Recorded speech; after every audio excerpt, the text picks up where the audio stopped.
Hello, good morning, everyone. Welcome to another Wealth Coffee Chat. Thankful Thursday. Good to see a bunch of you guys on. Morning, Chris, Jeff, Ashley, Brendan. Shout out to you guys. Good to see you guys are up and at it early, as always. Who's taking a bit of a break? Anyone taking a bit of an extended break for Easter? It's around the corner. Yep, happy Easter, everyone. Good job, Nick. Morning, Marcus. Yeah, hopefully you guys are going to have a bit of a rest. I'm going to check out for a few days for sure, so that'll be great. Morning, Riley and Trace, David, Brendan. 2 weeks, that's perfect. Yeah, it's a nice time of the year to do it, isn't it? With all the public holidays and all that malarkey. So, I think most people are going to be checking out and having a bit of time off. So, if you are, enjoy. If you're not, cool, enjoy that too. But welcome to another Wealth Coffee Chat. Folks, good morning. Do the intros. Jason Witten's my name. Most of you guys know that. Oh, no, Ashley, you've got bloody COVID. Oh, shit, mate.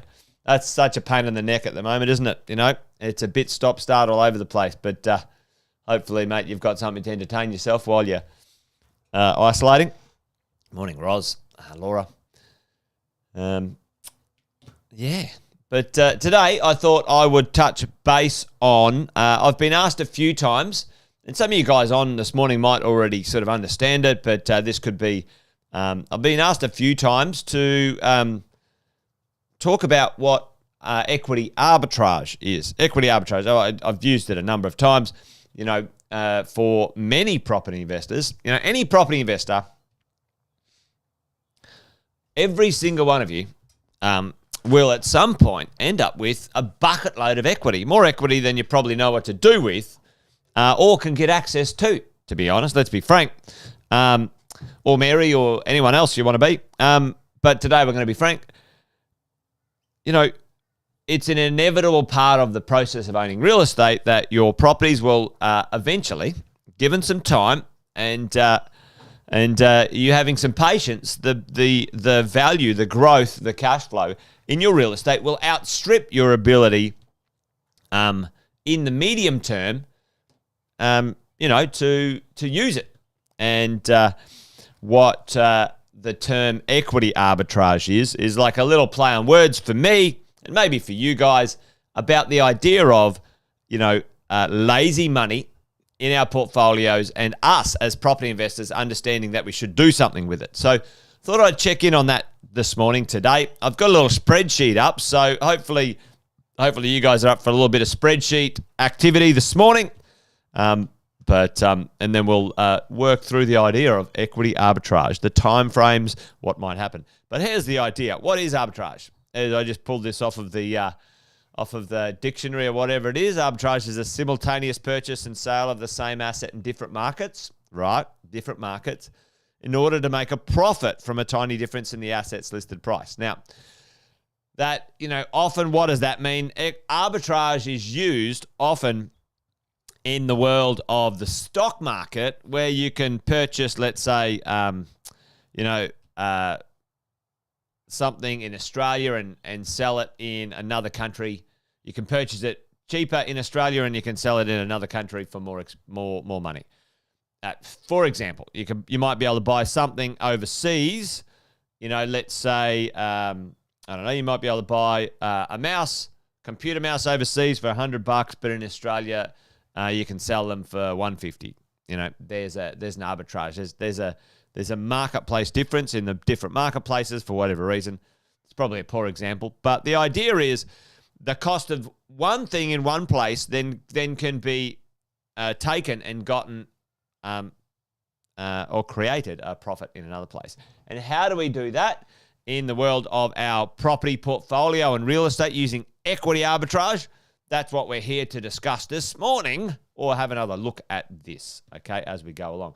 So hopefully, tell me if you guys can see this okay. I might sort of zoom in just at the starting point here, and give me the thumbs up if you can see this. Okay, morning, Joel. So here's the drill. Here's the starting point, team. we're starting out. It's 2022. You've got a principal place of residence. It's okay. It's worth $750. Call it $650. Call it whatever. I'm just putting $750 in there. You bought it in 2010. And your loan amount is $400,000. You got a mortgage on it. It's interest only, but you could change that. It doesn't really make a difference in this example, folks. So, the P&I interest rate, let's change that to 4% as we go forward. That'll just change a few little expense numbers there, but away we go. So this is our starting point. Engage squint mode. Nick, it's always good to see these things, on the big screen in front of me, but I don't know what device you guys are using out there, but hopefully this works out. Anyway, the conversation is this, team. We say, all right, equity arbitrage. What is equity arbitrage? Well, it's the difference, if you guys can see in the section in the middle, it's the difference between the loan and what the property is worth. That's equity. And then arbitrage is the idea that you can get access to that equity at a certain cost and get a return somewhere else for more than that. So really, at the end of the day, what is it? It's the idea. Let me go back to my iPad. So over here, like that on. It's the idea that in your house, in your property, you have some equity. And that equity at the moment, you can get hold of that equity, call it, let's say, 3.5%. Okay? So that's the cost of your equity right now. Now, it might go up, it might go down, but there you go. You can watch it back on the computer later. Okay, cool, mate. So that's the cost. The cost of the equity, the cost of the money. And then you would take that equity and you could do something with it. So you guys tell me, what's the thing that we all do as property investors? What's the number one thing we equity arbitrage on? What's the asset that we buy, team? What are the assets that we get out there often as property investors?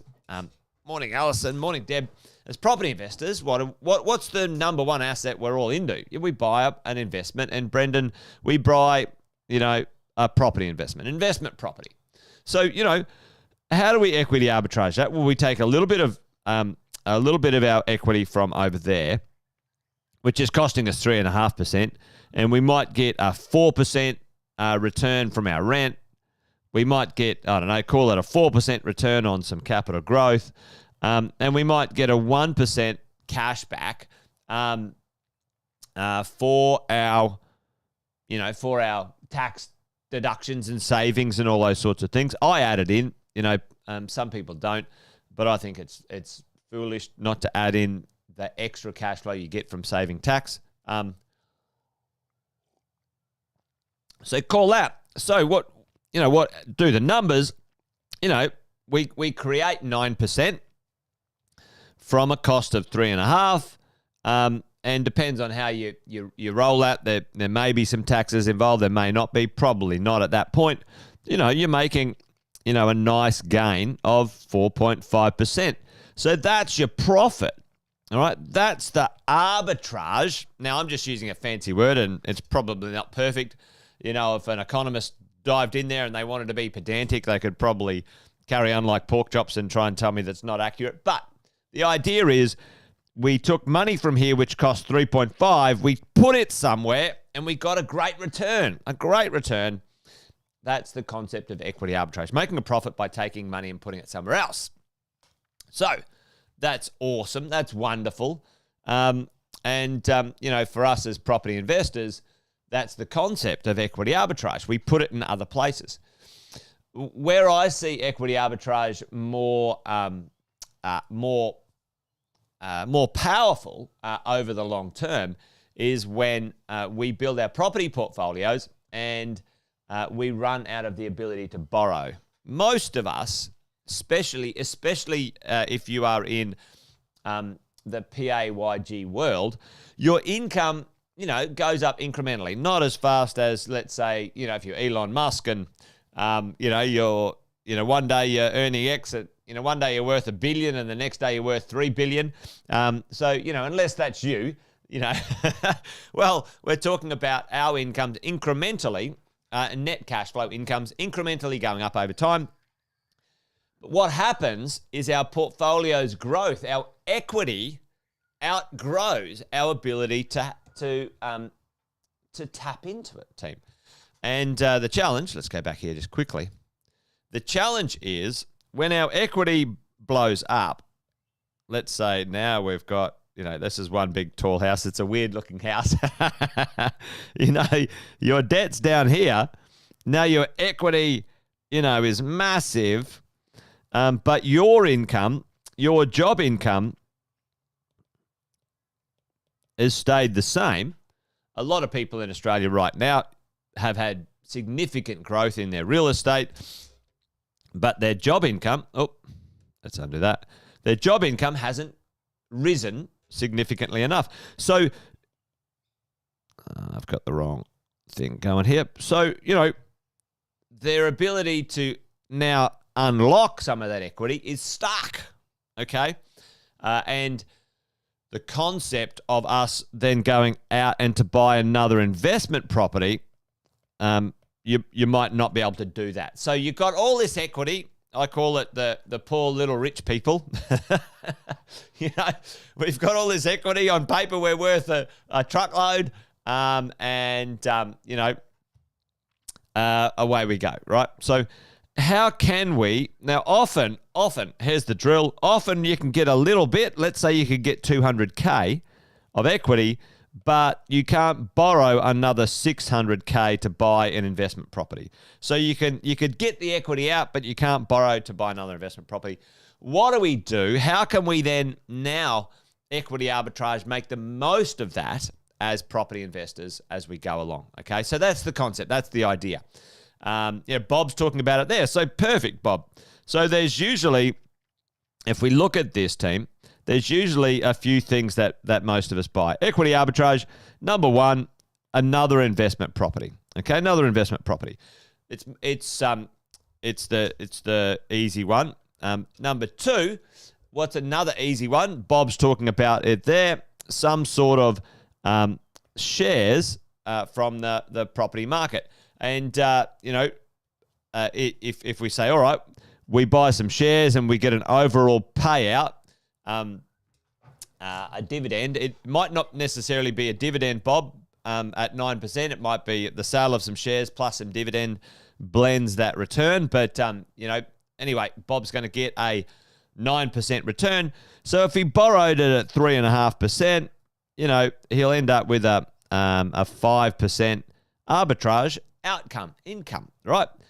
So that's fantastic. Some other things you can do in this space. You guys have seen this before.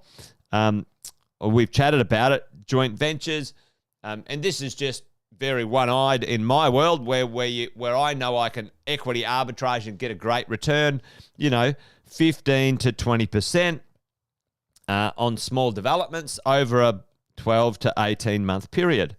So equity arbitrage for me, this is where I equity arbitrage a lot of my equity now. Like I do joint ventures, I take some cash out of where I've got it, or equity out of where I've got it, and I put it to work in joint ventures. So if you think about that, let's call it 15%, we're getting a 12.5% return, which is nice, right?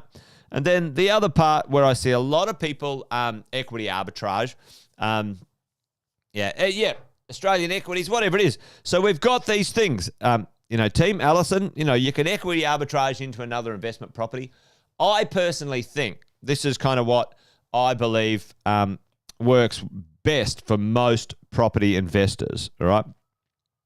I believe that you should continue to go until the banks won't give you any more money to buy another investment property. That's the plan here, because you're spreading a base wide. You're getting a wide base. Usually, folks, because I've been doing this for so long, usually that means between 4 and 7 properties for most people in the PAYG range. Okay, that's what it looks like. So tick that off. This is the acquisitions part of your strategy. Max it out, right?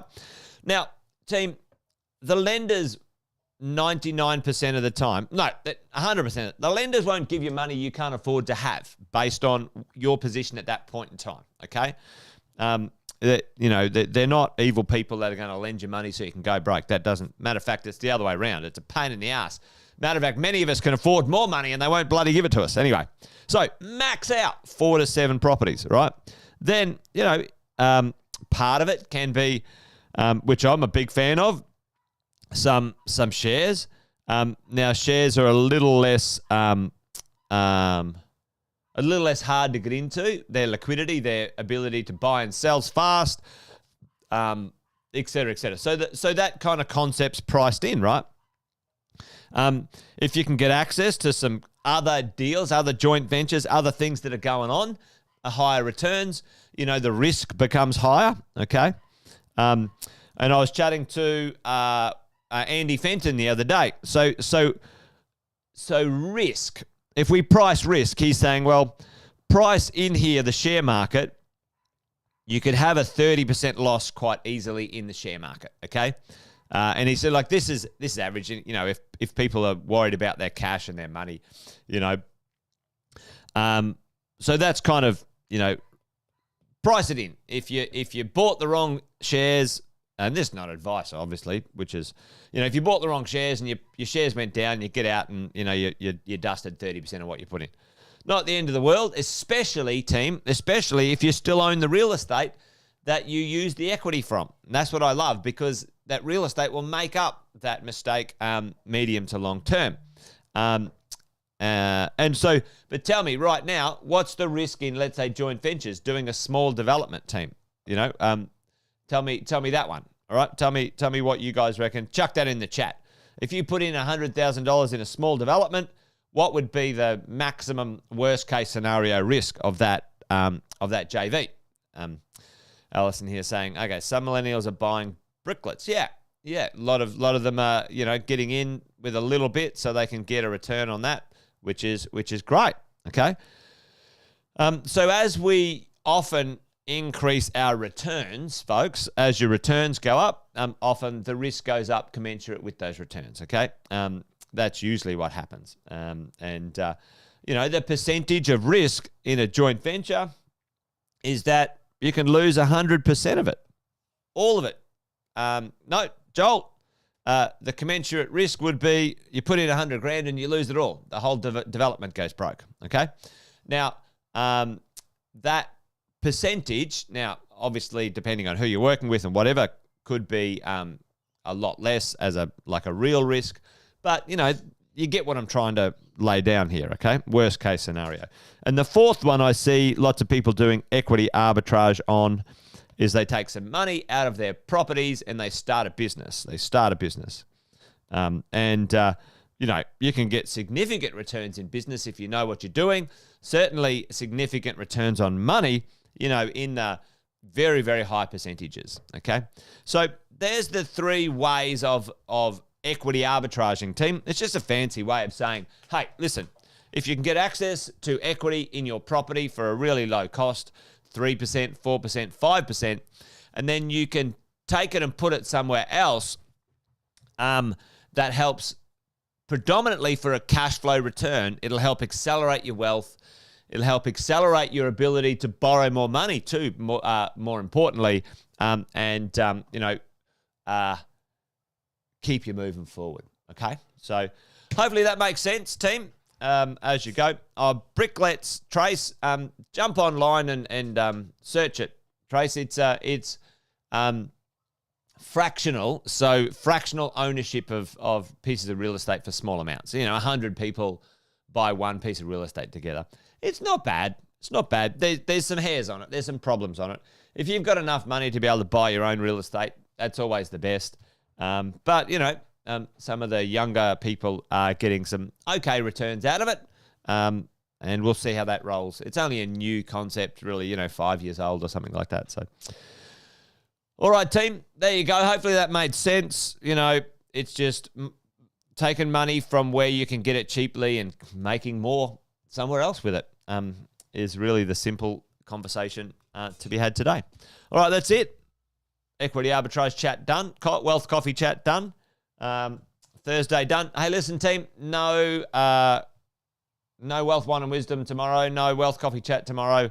Nor on Monday. I think the holidays. Anyway, just so you guys know, taking a break, as all of you guys might do. And we'll catch you guys later next week on Tuesday. Okay, is when we're back in town. For those who aren't taking an extended break, see you then, guys. All right, happy Easter to everyone. You guys be well.